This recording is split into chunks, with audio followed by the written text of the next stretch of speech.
This is an Amper Sounds production.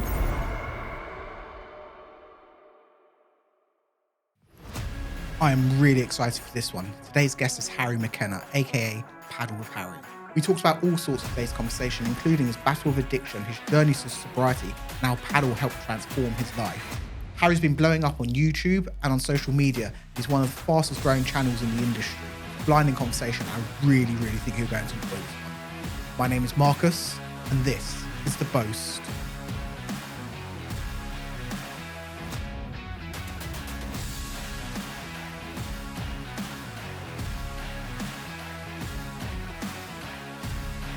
For some reason I feel quite nervous though. Yeah. I mean, my first one was it's rolling now, and Sweet. My first one was with Jake on just Sunday actually. He's such a nice fella, Jake. He's so nice, but I've never met him before, never spoken to him before.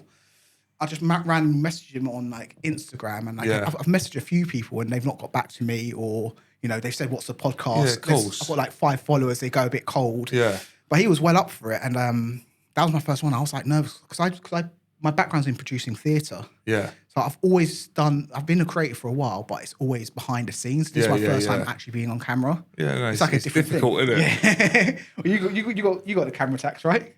Mate, it was hard when I first started. I feel like it's getting easier. Yeah. I don't really think about the camera no more. But once you let me just put it into perspective. If I was to organise to do one shot for 30-second clip, yeah, I know full well if I mess that up 3 or 4 times, I'm going to mess it up 30 or 40 times. But then there's some things when your blood's pumping and your adrenaline's running, sometimes that's the best time to just do it. I'll do loads of things in one take when I'm doing something. But when I actually go, I can drive in the car the whole way to a paddle club and know I've got to shoot an intro and say whatever I've got to say I could say it 20 times in a row without stuttering. yeah, And then the minute the camera comes up and I'm like, welcome back. And I'm like, oh my God, you know what I mean? Yeah. It's but look, it's like practice makes perfect, you know what I mean? But I'm enjoying what I'm doing at the minute.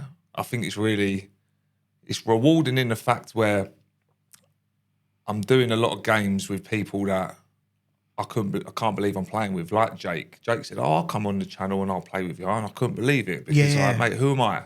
I'm just an average player who plays way too much paddle. I've got 2 kids. I haven't got the time to be a full-time paddle player, even though I ain't got the ability to be either. Yeah. 31.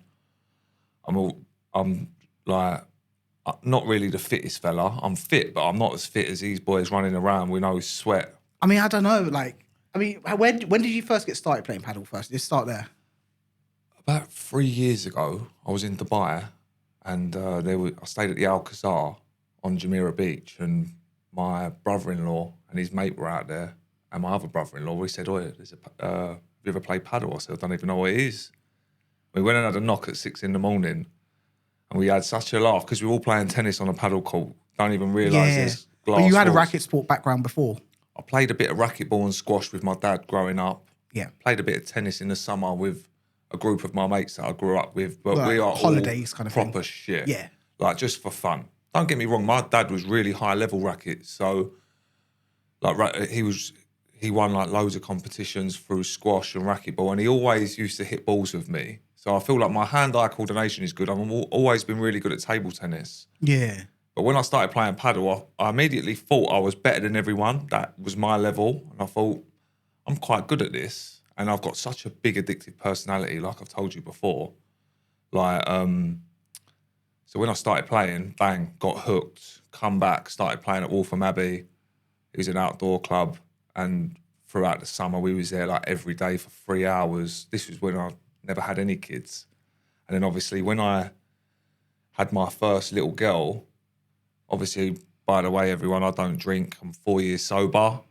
But for me, when I started playing paddle, that was the massive change for my addictive personality to not worry about going back to drink or filling that gap with time. Yeah. I used to fill all that time on a Friday, Saturday. Instead of being down a pub, I'd go down to a paddle club. Yeah. Be with like-minded people that love the sport. It was like really, it was like something that sort of saved me in a way where I thought like, this is such a good sport that you ain't even got to be good to love it. Yeah. And now I'm getting better. I love it even more. Don't get me wrong. I got humbled the other day when I played with some high-level players and I had the riot hump. But someone said to me, I think it was Ben Oakes, he went, Harry, why have you got the hump? Like, you're playing against someone who trains 5 days a week and they play all over the country with no pressure. Like, not being, like, rude to me, but, like, you don't train. You just play. So like when he said that to me, and we did take it to the wire, we had a really good game, but I just felt really out of my comfort zone. And that's where you've got to really learn your level and not fit. Like I always tell my mates that say like, oh, I'm sick at paddle, I am so good. And I say, listen, we all think we're good. Yeah. But you wait until you come across someone who is actually red hot. Like, but you are good. Like, and like, if MK Paddle's like signature shot is that side glass boast, yours might be letting it go through your legs, coming off the glass and getting off. Like you've got good movement, you've got good hand-eye coordination. How did you learn to like trust the glass so much? I don't know, you know. I think just all of the hours that I put in, it's only when someone said to me like, the glass is your friend. And when you play it, like I used to play the David Lloyd, and the glass in the David Lloyd Chigwell is so bad, it sort of taught me that you have to get really low. You got to be you have to anticipate that ball. And when I started playing at like proper clubs, on proper courts, all of the shots when I did leave it off the glass, the ball bounced loads more. And I thought, well, this is actually a bit easier. So I let everything go. But now I'm sort of learning in this transition of trying to become a better player, that even though you can leave a lot of things off the glass, there's times now, like Louis was telling me to like block an easy ball on the line and then follow it in. And then he was showing me about the Chiquita off the glass because I'm so in my way of how I play. I really, really fucked myself up by playing probably 250, 300 games of paddle before having any training. Right, so I immediately got bad habits. And bad habits are so hard. So hard to break. Because I haven't got the time to train. The minute I go and have one lesson, I might use that knowledge for like 1 or 2 games. But then you get in a match you don't want to lose. So I'll shit myself. And I think like I have to go back to what I'm comfortable with, 100%. Which is play a lob. But when you're playing against people that just go kick smash, you're just like, oh no. I mean, that's the thing. Like, I haven't been playing for very long, but from day one, since I started playing, so I had no racket sports background. Yeah. I started doing coaching, just like group coaching. So Louis is the coach in my club. Nice. So that's where I get most of my coaching. And I've been playing like since July last year. And there's players that started at the same time as me, and they're like levels going up. They're playing much better than me, but they've got such terrible technique. And so like long term, like in a year's time or 2 years' time, I know I'm going to overtake them because I'm going to have the good foundations and good fundamentals. Yeah. Because you don't want to be unpacking like mate, even me now, habits. I feel like my addictive personality on the court of not wanting to lose because I'm very competitive, that wins me games. Like, my technique is terrible. Don't get me wrong, listen, ground stroke, off the glass work, it's all very good. But when it comes to playing a real Vibra or a Bandeca, I'm so in one speed all the time. It works to my level. Like, don't get me wrong, some people class themselves as advanced players and I'll go and batter them. And people will be like, you're really good. And I'm like, mate, I'm not. It's just that it's understanding your level. Like, people say there's a level on Playtomic or Paddle Mates 1 to 7. I honestly believe there should be a level ranking from 1 to 100 because it fluctuates so much. Where I'll give you an example. My mate joined a game on Paddle Mates and the fella reckoned he was a 4.5 and my mate's, I think, a 4.75 and he's ranked 4.75 at Stratford. And then when he see the fella, he went, oh, I recognise you, mate. And he went, oh, yeah, did you play at Stratford? And he went, yeah. And he went, what rank are you at Stratford? He went, I'm a 2.5. My mate just went, well, waste of time. Yeah. So, like, look, not to put bad energy on these, what they call booking systems, but what they need to actually do is have a levelling system in place where people can't just play the same group of people over and over again and nick points off each other because, like, they should see that. Like, at the end of the day, like, there should be some sort of grading thing, because it's not, I've never ever played really an open match. One time I did join an open match, I turned up and it was with some 65-year-old fella, and I thought, bloody hell, like, don't get me wrong, he was a decent player. He shocked me. Paddle Dad could give people run for their money. He's unbelievable, Yeah. you know what I mean? He beat me and my other partner the other day. I do blame you for that, Jack. When you watch this, I blame you, Jack, for making me lose to the Paddle Dad. No, I'm joking. They played really well, him and Peter Green. Yeah. Peter Green was really, really... Unbelievable player. Yeah. He's solid. He's my age as well, so he blows me out of the water. 'Cause I'm 40. I think he's about 40, isn't he? He trains all the time. Yeah, though, mate. he's Like, fit. He's done Bewley and Chelmsford. Fit. His fucking veins popping out of his everywhere because he's so mate, lean. He is so good. Like, but look, this is what it is about the sport. If you put the time and effort into the training side of things, you can become an unbelievable player. But like for me, I got 2 kids, bro. Like, even with like my YouTube channel, I know I am never going to be a top player, yeah, but I'm just trying to put myself under the pressure.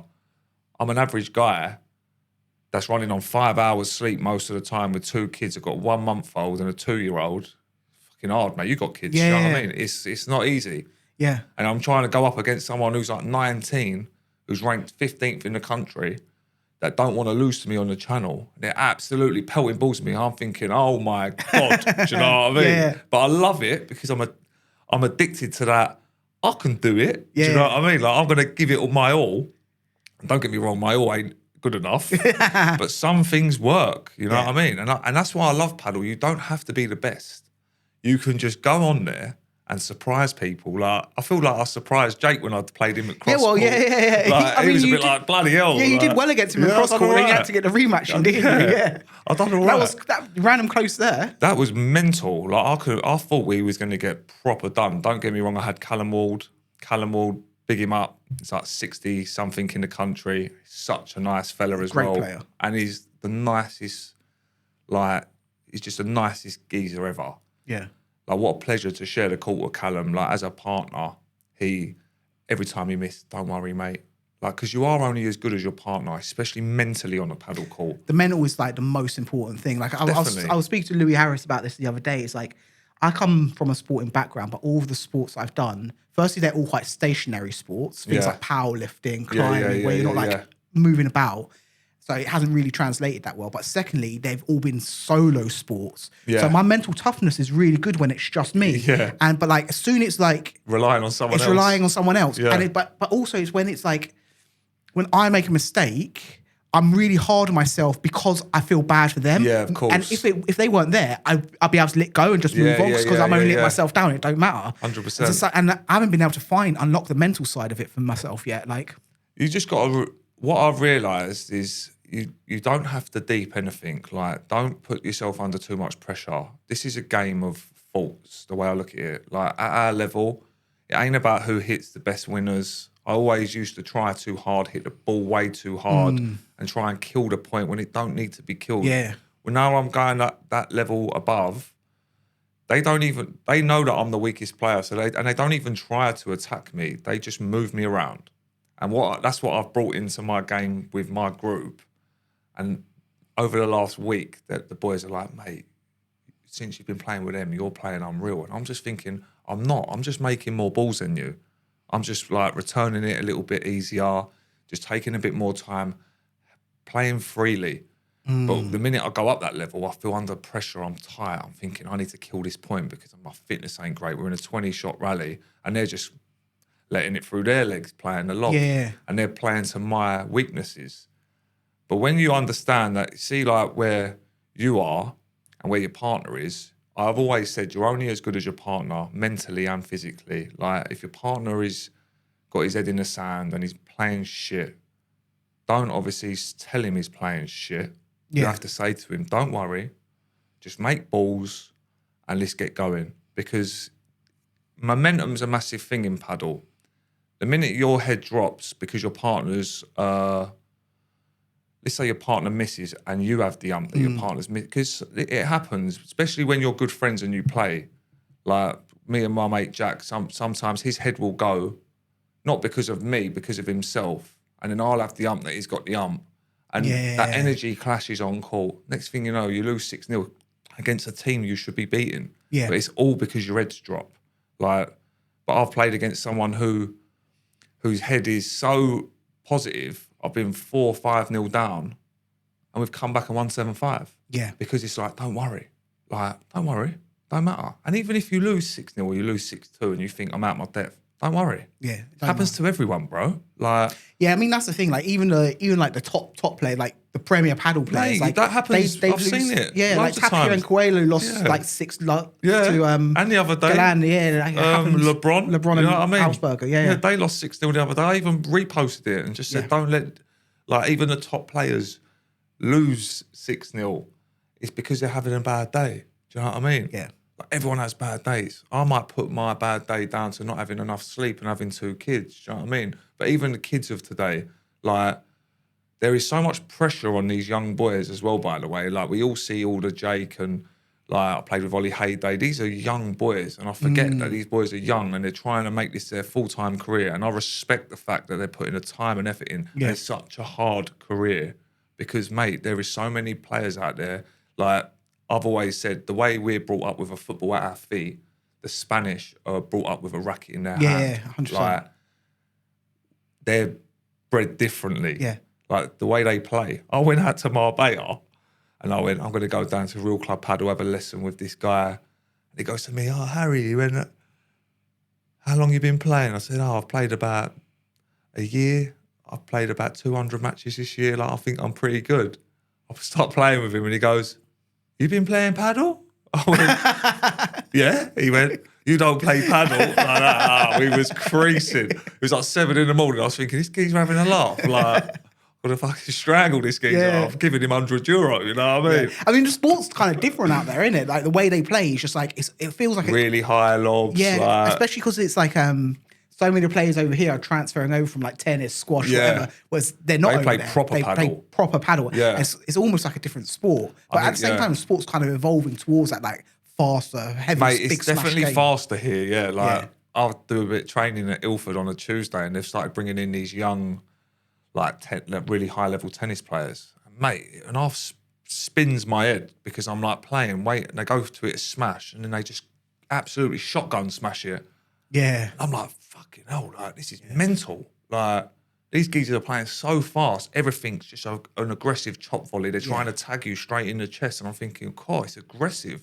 Yeah. But when you play proper paddle, it's like dancing on a paddle court. Like, don't get me wrong, everyone can load a kick smash up at that level, but you don't see the tennis players doing it the way the paddle players do it. yeah, I actually think the tennis players are so aggressive with great hands. They're probably going to be like the next high level people Yeah, that are coming up the 100%. ranks because their hands are so good. 100%. Nice, sick though. Like, I've still got the love for the sport. Like, even though I take losses all the time, Yeah. and So let's talk about you're doing. You said you're trying to improve now. You're playing against these better players. Yeah. You're also a coach yourself. yeah. So I've just took on a coaching gig at Country Padel, doing like the beginner, improver, intermediate, and sort of low advanced people. So doing group coaching at Country Padel in Ware. I think you can book that through Matchy. That's another like booking system. I start that on Monday. And I'm looking forward to it. I've already given, last year I started coaching. I've done my coaching course with Dan Troy in British Ipswich. Padel Academy. That's it, the British Padel Academy. So I got accredited by them last year, and I took a coaching gig in Romford at Padel for Everyone last year. And I was just doing one-to-ones and team coaching. And then I'd sort of come away from that a little bit because it was an outdoor club, weather in England, shit. Couldn't get enough consistent work. I run a car cleaning business. Like, I'm busy. Do you know what I mean? Especially now I've got kids. I've worked hard in my years to be in a comfortable position to be like, right, I'm going to invest a nice bit of money in myself, go for this YouTube channel. And obviously, as you can see, like, I've got a full production team with Vast Media. They do all of my editing and stuff. And I've put a lot of time and effort in. Obviously, I'm only on 8 episodes, but it's growing. It's growing at a nice rate. I'm quite happy with how we're going. Let's talk about that a little bit. Like how did you first get started? Because working with Vast Media's only really happened this year, but you didn't create. I noticed that your first video was 17th September last year on Instagram. Was that when I done my coaching video? Yeah, that was when your coaching video, which was also the day my son was born. So Oh, while I'm busy fucking in the hospital, we were out grinding, hustling. Nice. So you got your first video out there, but you were editing and filming yourself then, right? Yeah, so I bought one of them DJI Cosmo Pocket 3s. Yeah. I used to put it up, film the game, pick out the best clips. But then like loads of people were saying, oh, this fella only puts out the best clips of himself, and got to the point where, look, how many views you're going to get on highlight reels like when I'm not the best player? And I don't really know. I sort of always wanted to be in this paddle industry because I love it. I've been looking for a club for like 9 months. I've had 3 clubs at, what's it called? Head of Terms. Yeah. And I've had 3 estate agents. We've had no luck basically. But for like the last 6 months solid, we were really close on a big one. And me and my partner gutted. It was sort of like a make or break for me, because I've raised a bit of money, had all my money ready to go, opened up the paddle account, like everything was there, ready to invest. And then another club actually stole it off us because they already had a club open in the Midlands, and where we were a new business. Yeah. The landlord just went, we're going to go with them. And I was just like, you're joking. Like, but look, this is just a part of my story. Yeah. People don't see the things that go, like, you don't even understand how much time and effort, even for me, even though I have an editor for videos, I still have to proofread it, like not read it, watch it, go through, cut out anything. Then they got to do all like the swearing because YouTube don't like that, and I am a nightmare with swearing. Like, it's all new to me. I will become more PG in a way, but I don't want to be, because like, you want to be yourself. I want to be myself. I ain't really got anyone to like tell me off. Obviously, if you're like a top player and you want to, I don't know, if like loads of people are watching you for a specific reason, I don't want that audience. I don't really care. Do you know what I mean? I'm me, like me or don't follow me. I don't really give a shit. Like, I think this is just my story. My dad had 2. I love my life. I love playing paddle. You know what I mean? One day, hopefully, I've actually got I've got a club pending, but it's nowhere near head of terms. We're in an agreement at the minute with the landlord with a planning application. Fingers crossed, but I've had enough of getting excited. Yeah. Because I would put all my time and energy into getting my own club. And when I failed, it made me depressed. And like, even at home, my missus was like, Harry, you got to stop fixating about getting a paddle club, because it's ruining you every time you get a knockback. And it was, and then it was affecting everything to do with my day-to-day life. Like, if I got bad news from an estate agent, or even the littlest thing, if something went wrong, then I'm like, fucking, I'll walk on paddle court, I want to smash my racket. But it's all underlining stress issues. Do you know what I mean? Yeah. Where now I'm sort of like, I'm in a good place. I've just took this coaching gig. It's decent money. I've obviously got other businesses that make me money. I'm comfortable. Yeah. I've got nice savings. So I'm just in a position to sort of lock in with the... And you're like investing in yourself. Yeah, I'm investing in myself. You brought in someone to do your videography and editing now. How's that sort of like relationship come about, and how's it going? Like, you've blown up. Like, it was only 4 weeks ago you released a video being like, I've just reached 2K subscribers. Now it's you're already like gone to 6K. Yeah, I know. It's flying. But I feel like, do you know what it is? I feel like with the whole subscriber thing, I feel like when I first started, people were like, oh, this geezer's just like another fella, like, who's just doing stuff. But then I'm trying to just put my own spin on things. Yeah. Like, even now, I'm trying to improve every single video. And even I'm at the point right now, and I'm thinking, I'm going to run out of these good players to play with. So I'm going to do something different. I'm going to make this more of like a crazier channel than just being whole paddle games. I want to bring in like doing like forfeits and challenges, even if it's not with the top people in the country, even if it's with a group of my mates that are all really, really funny geezers. I'm talking, we'll have you in stitches. If there was a camera throughout my life over the last 10 years, I'd be famous already. I mean, I've seen some of your videos, and some of the best performing ones are things like you did like the spin the racket and then smash the ball. Yeah, like that was, and you collapse over the net. That was the one that, like, yeah, of course. But I'm talking more of like high quality videos. A little bit like what the Sidemen do.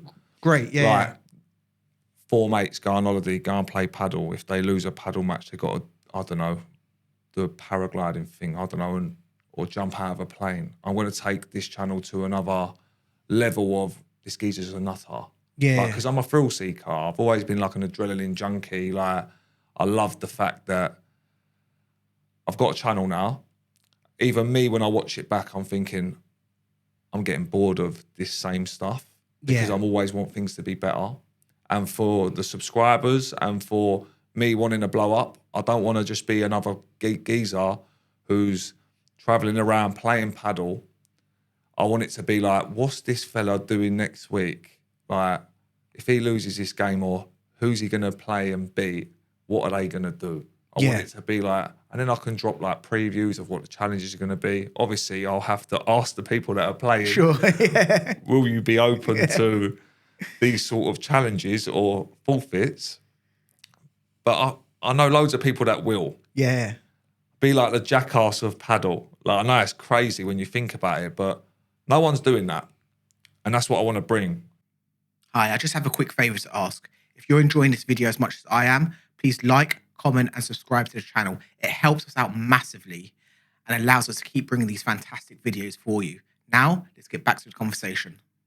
Like, it's such a growing scene. There's always enough room for you to like find your own niche in it. Yeah, no, And exactly. like, and carve out what feels unique to you. Because like there is a lot of people who just like upload gameplay Yeah, loads of of their people. matches. And like some of it's not very good and then they're probably not going to blow up. And some of it's like really high level. But, But it's even like, the people there's that enough of are them. really good, like, what guarantees you of them blowing up? Yeah. Do you know what I mean? Like, don't get me wrong, listen, everything Padel Actico, they are like the biggest in the game. I can't replicate what they're doing because then I'm just copying them. Yeah. I don't want to do that either. I don't want to be a geezer who just copies people.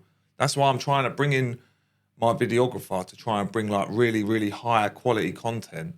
But now I'm even thinking like, yeah, I've done a few good videos and I'm proud of the videos that I've done. But like, I watched my latest one that's not even out yet, and I was thinking like, for me, as someone who's watching it, who's filmed it and done it, like, how many more of these can I do and make it like better every time? Like, you physically will run out of it being really good. Yeah. So that's why I'm going to bring something crazy. Do you know what I mean? Like, whether it's me and 3 of my pals having a game of paddle that we're all good level, and if we lose, we're going to do some crazy, like, I don't know, I said to my pal the other day, like, listen, do you reckon you can beat me? And he was all like, I'll beat you 100%. Like, we're having banter. And I'm like, all right, say no more. Loser's got to go down to Mayhem paintball, and the other team gets to like do them with paintball bullets when they're running across the thing. Yeah. But, like, all shit like that. Like, we give it. Like, sometimes we'll play for big money. But then you can make like a video of the gameplay and then a video of like the forfeit. That's what I and it wanna like do. expands out what you're doing. Exactly. Like, look at some of the people that have absolutely killed it in like YouTube, like that #Brady. Geezer just goes around just causing carnage on holiday. Geezer lives the best life in the world. He's got millions of subscribers. He's got loads of things off it. Like I want to utilize my platform for business opportunities anyway. Like, I'm a businessman at heart. I'm just doing something I love, and now I'm trying to evolve with what I feel like will blow up. Yeah. So you say you're a businessman at heart. You've got the sponsorship came in quite early with PDH Sports. You reckon today. Yeah. How did that come about and how's that helped you? Do you know what? So what happened? He actually messaged me when I blew up off that video. When I think I got like 700,000 views off the one when I spun the racket. Yeah.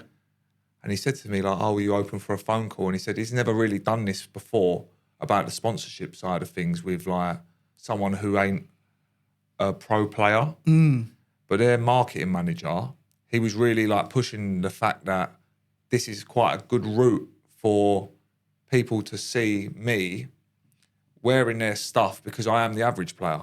Yeah. Like, a lot of people that get sponsored are pros, yeah? But at the end of the day, I'm just an average player that is relatable. And don't forget, I do a bit of coaching. So like when people, it's all about being in the right place at the right time. I'm always at a different paddle club. I'm always wearing their stuff. It's good for them. It's good for me. Don't cost them a lot of money. Like, we're all helping each other. Yeah. But don't get me wrong, like, in time, I'd like other bigger No, to be fair, let me say this now. Like, another opportunity's come from that. They ring me the other day. I done a video at Bewley, was wearing all the Technofiber stuff with all their branding on. And then they reached out and said, like, we're going to fly you out to Alicante to one of our events. They're paying for my flight, hotel. I was like, bloody hell. Yeah. I said to my missus, like, sorry, babe, I know the baby's 3 weeks old, Yeah. but like, I've got to go to Spain. It's Yeah. like sort of becoming like a job, filming content, which for me is like a dream because that's why I'm not really stressing about the camera because I'm doing something I love. If you was to tell me to go on a TV program and act, I'd say, mate, you're having a laugh, aren't you? Yeah. I can't do things like that. I'm just sort of like, stick a camera on me, let me do what I love, good or bad. Yeah. And the beauty of having an editor is you have the power to put out what you want. Yeah. Because half the time I'm effing and blinding, smashing my rackets up, you know what I mean? Yeah. But yeah, nice. Like, when you're gonna do a collab with Mojos and Lloyd Sauce on, I see them on your Instagram more than I see Padel. Listen, I've been going to Mojos for 6 years, near enough every day. But since I've had the baby, obviously I live like 40 minutes away from there. It used to be in my daily routine. Like I used to get up, my missus, my little one would go to nursery. I'd go there. I'd have my breakfast on my own. I'm very like that. I'm a creature of habit. I like to have the same food. It's like even before a game, I will eat a specific meal and say I played well the other week because I ate that. Yeah, right. Like I'm just really superstitious. Like today, even this morning, I had the ump because I couldn't get like a proper meal in me. That's why I messaged you, so I'm going to be half hour early. Yeah. Because now, obviously, I'm training at 2. After we've done this, I will go to Mojo's and eat. Yeah. Do you know what I mean? Yeah. Like that's how my brain is programmed. Like, and then I will be happy. It's the littlest things for me makes me happy, but it's like the normal. Do you know what it is like for me? Because I'm the same, and maybe like we'll talk about it in a bit, like about like the addiction side of things. Because I think that's like an addict's kind of brain to have that regularity. But like, what I also kind of realise is because I'm the same. Like I go to the same cafe, I go to get lunch at the same place, I eat the same thing most of the time. Is that there's also like you build up like a little pockets of community. Yeah. You know, then people know what you 100%. eat or how you order and all that kind of stuff. What your table is and that kind of stuff. I fucking love that shit. To a T. I walk in, I have the same table, I have the same coffee. They know I'll have a large bottle of still water with ice and lemon, with a cappuccino extra hot. And I don't even have to ask for it now. So that like feeling for me when I walk in, like they'll put me on the same table, they'll just bring over my stuff. And that's just like what I like. Yeah. I've even got that in a cafe near my house now because I'll go in there and have the same thing. And if I go in there at a different time, they'll still expect me to have that. And I'm like, oh, no. Yeah. I'm not having that today because I'm a little bit late. Yeah, right. Do you know what I mean? Like, I have a chicken wrap at 10 o'clock in the morning sometimes, but if I go there at 8:30, I'm not having that. Yeah, I hear it. I'll have a breakfast, do you know what I mean? Or an omelette. But they'll expect me to have what I have it every day. But it all depends what time I turn up. But it's funny. But yeah, like creature of habit, it's definitely down to the addiction side of what's in my brain. Yeah. So let's talk about your addiction. Like what prompted you to go sober? So from like the age of 15, I used to go to New Bar, Loughton, Faces, I had a fake ID, partying all the time. And don't get me wrong, I do not regret anything I've done. Like I used to just be like a proper live wire, the loudest man in the room. Do you know what I mean? But the loudest one in the room is always the weakest. Do you know what I mean? That's what I believe. And I've lived my life like that for, 10 years? Maybe longer. Like I moved out to Spain. I lived in Ibiza. Just got corrupted with drink, drugs, party like every single day. Didn't even know what day it was every day. And even when I come back from there, I sort of like, you just don't really know like what life is until you sort of like take a deeper look in the mirror. And I was overweight. I was 17 and a half stone. Like I'm now sitting at 13 stone. COVID was probably one of the best things that ever happened to me. I know it's mad to say that. So that around the time you were still... I was still drinking. Yeah. Right. I guess that's like the beginning of the end. Yeah, definitely. Because like, mate, I remember I was a bad gambler. I was a bad gambling addict. Gambling was bad for me as well. Gambling's the worst. I'd say that's probably worse than drinking drugs. 100%. People don't... I say that to people as well. And like I've spoken on this podcast before, but like I'm also sober. I've been sober for 12 years. And gambling was like also a big thing for me. Yeah. And I'd say like my darkest times were always because of gambling rather than 100%. drinking. Yeah, definitely. And it's just like, it's corrosive, like addiction. Mate, gambling is one of the worst things anyone can do. Like, it even got to the point when, even when I was to win, I did not care. Like, I did not even care about winning. I only used to get a buzz when I was so far down, I was chasing to get it back. Yeah. That was the only time I was like enjoying it. That's how you know you're ill. Like, Yeah, I lost yeah. nearly 30 grand in 1 month. I had to break down to my mum in her front room and say, like, I have got serious problem. Like, and the maddest thing is that gambling spiked at its highest the minute I went sober. Right. So then I had a bad 6 months once I went sober into a proper gambling degenerate in the bookmakers, hitting buttons, playing fruit machines, laying football bets, like lumping on anything I could. I'd be in the pub, sober as a judge, but I'd be stuck to a fruit machine. I'd put £300 in a fruit machine that the jackpot's 100. Like, make it make sense. Like, but it weren't about the money. Like, I worked so hard over the years to save up such a big amount of money. And when I went sober, I felt so good that I feel good in myself. I was just destroying myself with gambling because it was a buzz that I was craving. Yeah. It's the addiction. Like, I used to buzz off getting a bit of gear, having a drink with my mates, but you wouldn't be gambling like a degenerate because you're busy, focused on other stuff. Do you know what I mean?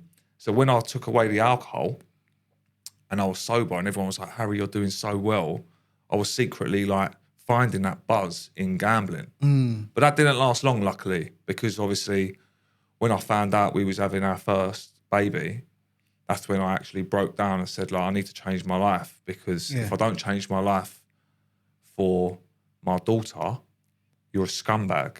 Yeah. And like, even now, someone will say to me, like, So was it around the time that you found out you were going to have your first? Yeah, that yeah. You decided to not only go sober because you'd already been sober. Yeah. But the to stop the on head as well. gambling, I rang the helpline. Like, I'm banned from every bookie and casino in the country. Yeah. Like, but I don't have any of them cravings now. Like, even if someone said, "Oh, listen, I know I've got a tip.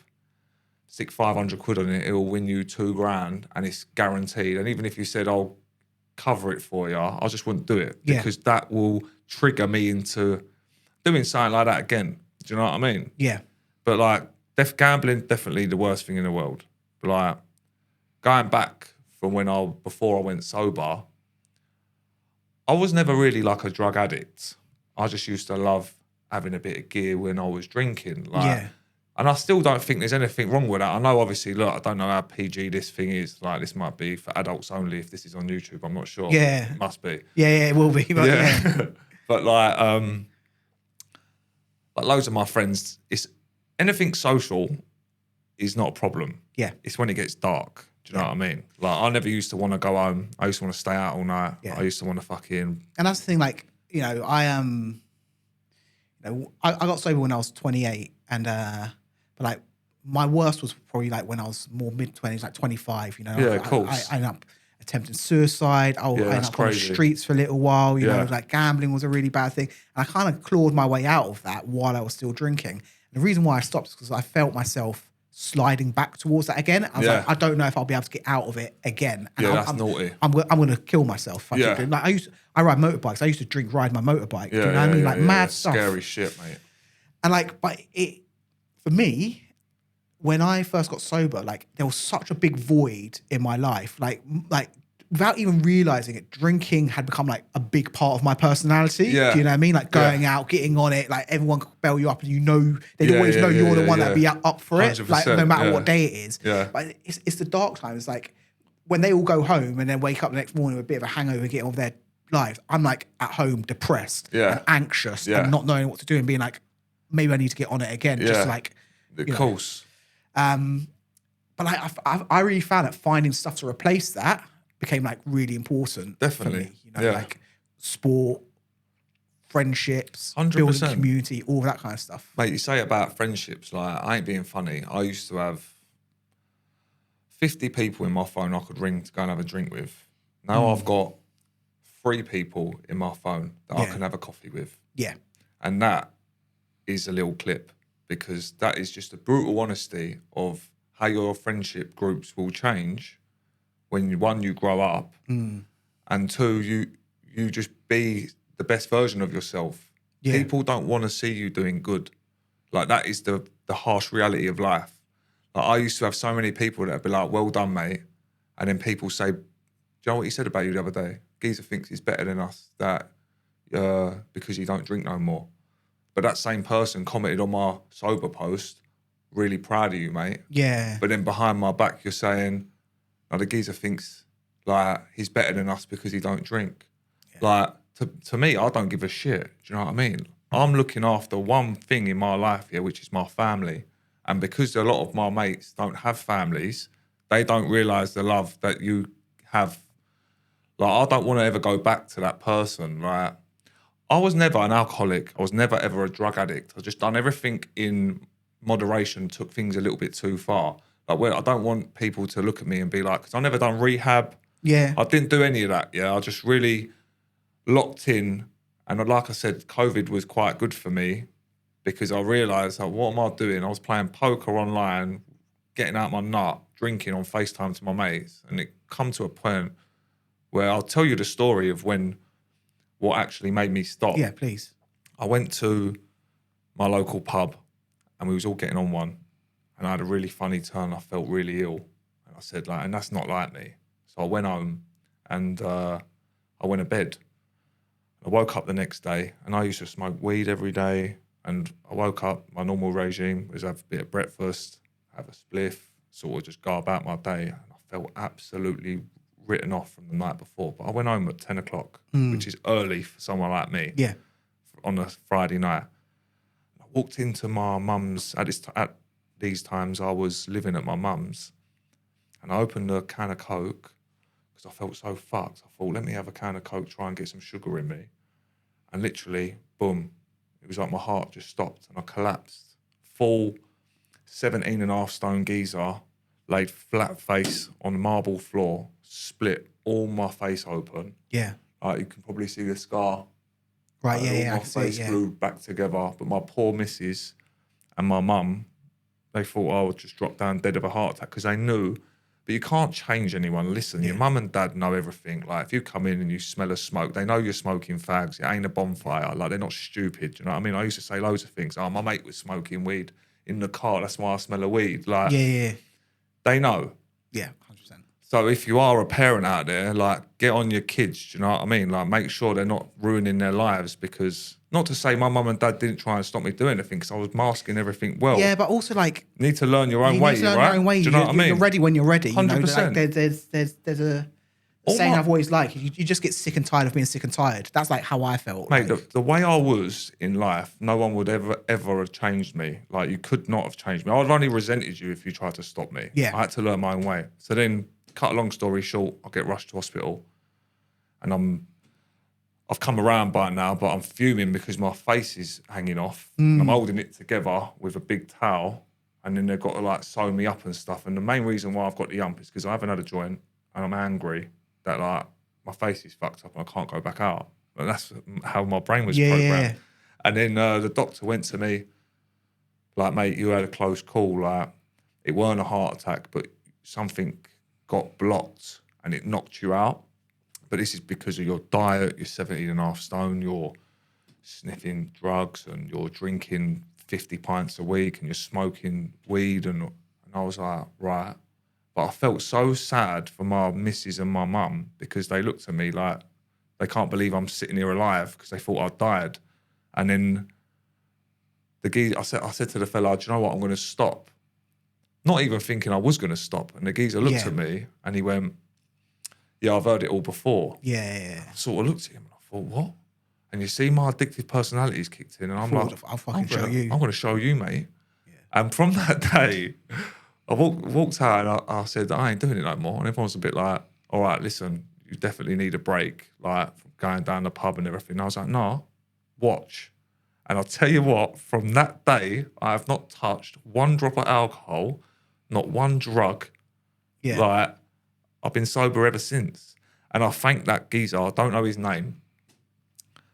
And, but, mate, he probably saved my life. and it's made me the person I am, because my missus would have never had kids with me with the way I was. I was an absolute waste of time. That I was the funnest man to be around. Yeah, I hear it. Like, but I was a proper wanker, you know what I mean? Like, I feel blessed. Like, I met my wife when I was already like 7 years sober. You know what I mean? But like, we just wouldn't be together if she met me the man I was when I was still on it. You know what I mean?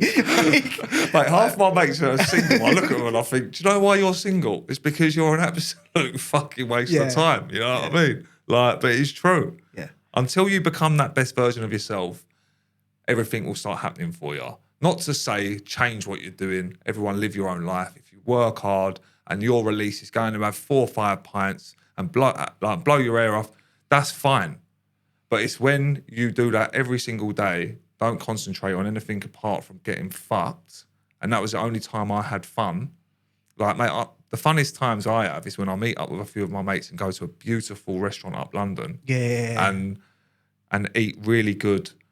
And the bill's cheap because you're not buying alcohol. You know what I mean? Yeah. You're eating the best restaurants and it's £100. Well, you go and drink there, it's £300 a head. It's long. You can't do that all the time. I'll go out all the time. People say, have you got money to do that? I say, because I've asked for a bottle of water when I'm in there. Yeah. I'm having a fillet steak for 45 quid.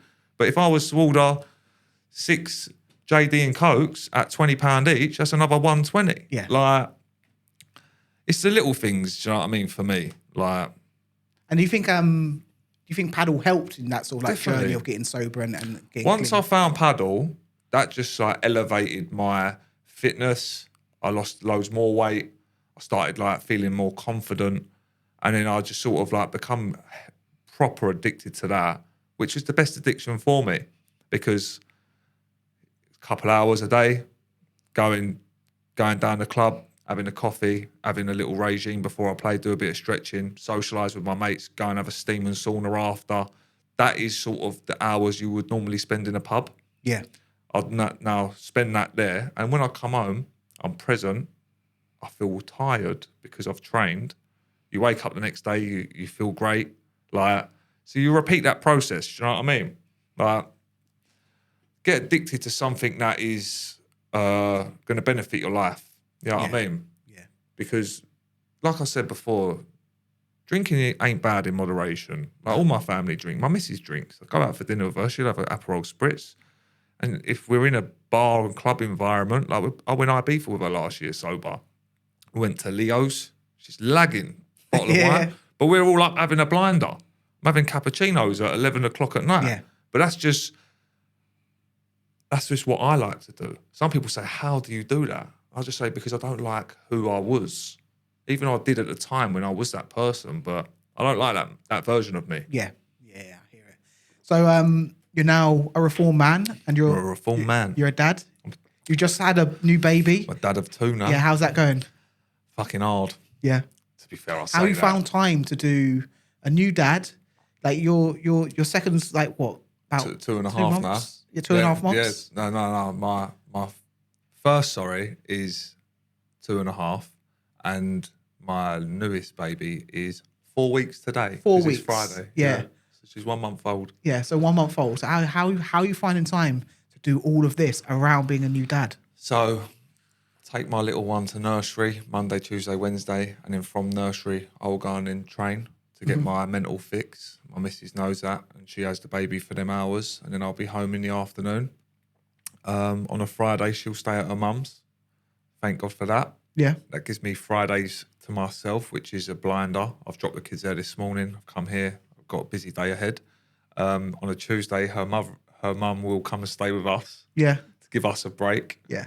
And like to get a good night's kip. Listen, I take my hat off to my missus. My missus is the one who does all the nights and stuff. I'll try and do from like 8 o'clock till 12 Yeah. to give my missus them 3-4 hours. But then in the night, when I hit my head, it's the pillow. I know she's dealing with a baby. I will sleep. That is why I'm still get up and go. But listen, you have broken sleep. You have kids. If you can't handle like your own life when you're looking after yourself, then don't have kids. Because Yeah. it ain't fair on them. You Yeah. have to be present. You have to be a good dad. Do you know what I mean? And for all of the women out there, mate, I'll take my hat off to you. My missus is indoors some days with 2 kids, and I'll be there on my own. If my missus goes to the shop and I've got them 2 kids, I'm thinking, oh my God, this is the hardest thing in the world. Yeah. Like, it's a different ball game with 2, you know? Yeah.